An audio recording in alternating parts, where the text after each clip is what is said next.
Looking through old family photos, I found someone horrifying in the background. My parents refused to tell me much about my childhood whenever I asked. They never showed me any videos or photos from when I was a kid, telling me they all got lost in a tragic house fire. We've lived in the same house for 19 years, so I knew they were lying. I just didn't know what they were trying to hide. That was until I found the photos. They were sitting there, tucked behind a bunch of antique clutter in the back of the attic. I was moving away to college in a couple of weeks, so decided to search the attic for old memorabilia to take with me. This was the first time I'd been allowed in my attic, so I don't know what I was expecting to find. I just didn't expect for my terrifying childhood secrets to be revealed when I opened that photo album. There were 3 photos that stood out to me. The first photo looked completely innocent. It was a blonde-haired kid with bright blue eyes. It was me, playing in the backyard. I didn't understand why my parents would hide this from me. It seemed so normal. Smiling, I turned the page. The next picture showed a little blonde me next to a nearly identical boy with his arm around my shoulder. It was my brother Matt. We had the same blue eyes, the same crooked smile, and the same dimpled cheeks. I hate to admit it, but I would get most of the attention from my parents. Matt hated that. He was always second before me. My grin faded, and I rubbed a hand over my chest, just above my heart. Then, hoping to find more memories like the first one, I flipped the page. That is, until I reached the end. The final picture in the album seemed at first to be just like all the rest. In it, I sat amongst other kids, all making silly faces and looking generally happy. I nearly closed the album, but then I spotted it. Behind the girl's head, poking out just above her hair, was a face. Below it, a child-sized body wore the same green school shirt as the rest of us, but the face itself seemed distended and stretched, almost inhuman, and his eyes were black. See for yourself. I stared at the picture and brought the album close enough to brush my nose, and I looked into those vacant black eyes, and I thought of the picture with my brother. I could almost hear Matt whisper, "Just smile," and I could almost feel his hand digging into my elbow. I closed the photo album with a pop, then rubbing the familiar spot on my chest, I moved toward the trash bag full of discarded memories, but something nibbled at the back of my mind. I can't verbalize the feeling exactly, but I felt somehow like throwing the photos away would be wrong. So, I put the small album into my back pocket, crossed the manicured lawn between the storage room and my parents' new house, and went inside. I should have thrown it away. I looked up to my mirror, and my reflection stared back at me. The white blonde hair had faded to a sandy, drab brown, much like my brother's. My skin stretched taut over sharp cheekbones and dark circles, the calling card of night shift workers the world over, ringed bloodshot eyes. I leaned closer to the mirror, as if staring for long enough might improve my appearance. Something flashed in my reflection, and I jumped backwards with a yelp. For a moment, so fast I couldn't sure it had actually happened. I'd seen my eyes, my reflection's eyes, flash a deep, empty black. Slowly, I looked back to the glass. My eyes were blue, the same blue from the childhood photos. I let out a breath I hadn't realized I was holding and shook my head. I thought again of the photo laying on my bed. I thought of that stretched, inhuman face, and I thought of those deep, dark eyes, like the eyes I'd seen in my reflection just a moment ago. The next morning, I realized I had fallen asleep, the photo still in my lap. It all came rushing back to mind, and I could once again think only of those eyes. I rolled out of bed and found the picture on the ground where it had fallen from my hands as I fell asleep. I studied the image. The green school shirt had the years 1999 and 2000 circled around a logo. That would have been second grade. Had I switched to private school yet? I examined the mascot on the shirt. A cat of some kind. The public school then. Still holding the photo, I crossed the empty hallway into the kitchen. I had to find the scene where the picture had been taken. I don't know why. Maybe for the same reason I couldn't throw the album away. "Morning, Dan," my mother called vaguely over a newspaper. "Mom, can I borrow the Jeep?" "Sure, keys are on the counter." She didn't look up from the paper.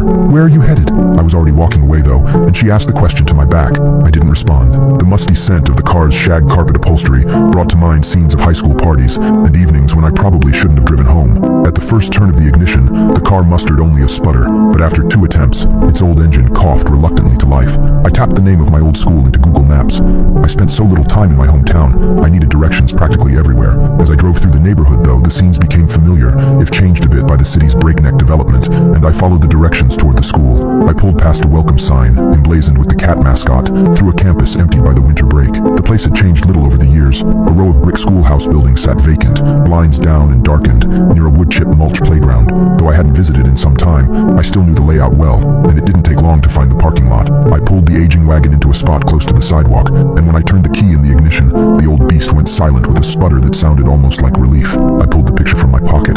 That face, those eyes. It took me a moment to take in the other details of the photo. It looked like we were sitting on a set of stone steps, or an amphitheater. I walked toward the playground, looking up from the picture to scan the school grounds. The steps had been by a big empty field, I remembered, which must have been near the playground. The school grounds weren't that big. I crossed the mulch, passing a swing set, and spotted the steps off in the distance. There, behind the squat brick school building, a bit overgrown now, sat the gray mottled stone steps. I thought I spotted a figure, sitting on one of the steps in the distance, but I couldn't be sure. I sped up. The small form came more sharply into view as I got closer. I couldn't make out many details, but could tell now that the figure wore a green shirt. I called out, "Hey!" but the figure didn't move. Closer now. I stopped dead, and my stomach dropped. The scene was unmistakable. 3 gray stone steps, wide and long, framed by tall trees bare in the winter. And there on the first step, where in the photo I'd sat smiling with my friends, was a kid in a green shirt with a sandy, nondescript brown bowl cut. His head was down though, and I couldn't see his face. I stopped and stared, but just as I opened my mouth to speak, to ask the kid who he was and what he was doing here at the empty school during Christmas break, his head snapped up, so fast that I barely registered the motion. The kid's face was twisted and stretched beyond human proportions. It looked almost like he'd been burned, but his skin didn't have the shiny, raised keloid quality of scarring. He had all the features of a human face, but each was twisted and wrong in some way. His mouth was small, puckered, and almost circular, but still somehow stretched into a warped, close-mouthed grin. His nose was smashed flat, and his eyes were black.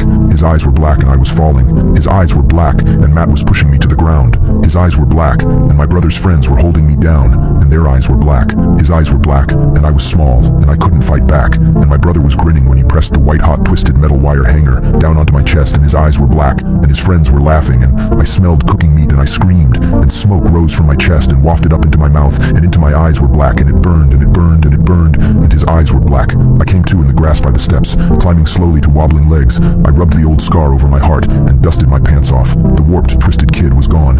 In a daze, I made my way carefully back to the old wagoneer. The beast rattled to life. On autopilot, I backed out of the small parking lot and drove slowly into the surrounding neighborhood. At least 10 minutes passed before I realized that I had no idea where I was going. So I pulled over, tapped my parents' new address into Google Maps, and still shaking, followed the brief route home. I hated talking about it, but my brother has always been my biggest bully. During school, he would always call me names, kick me to the ground, and humiliate me in front of my class. I never knew why he did it, but I would always try to give him the benefit of the doubt since he's my own brother. I think I know who that kid was. I think it's my brother. I parked in front of the house and made my way up the stone walkway. Still moving automatically, I turned the key in the lock. It was already open. I passed my mom. She said something. I didn't answer. I sat on my bed for I'm not sure how long. I could think only of those black eyes. At some point, I heard a knock on the door and I didn't answer, but it creaked open anyway. "You all right, Dan?" Matt asked the question in a tone that indicated he didn't much care what the answer was. "Just smile, man." I looked up. My brother was grinning, and his eyes were black. I leapt to my feet and backed away from my brother, my heart pounding in my chest. "Your eyes," I gasped. Matt's grin widened, his empty black eyes fixed on me. "What's wrong, Danny? Don't you recognize your own brother?" His voice was distorted, almost inhuman. I shook my head, unable to tear my gaze away from those horrifying black orbs where my brother's eyes should be. "No, you're not Matt. What are you?" I whispered. He chuckled, a disturbing, raspy sound. "Oh, but I am Matt, Danny. I'm more Matt than I've ever been." He took a slow step toward me. I retreated until my back hit the wall, trapped. "Stay away from me." "Oh, don't be like that, little brother," he crooned. "We're family, you and I, and family should stick together." He was right in front of me now, so close I could smell his rancid breath. I cringed away, squeezing my eyes shut. A cold, clammy hand grasped my chin. "Open your eyes, Danny," he whispered. "Look at me." Against my will, my eyes fluttered open. I found myself staring directly into those fathomless black pits. They seemed to swallow me, drawing me into an endless void. I screamed, but no sound came out. I was falling, spiraling into darkness. The last thing I saw was my brother's twisted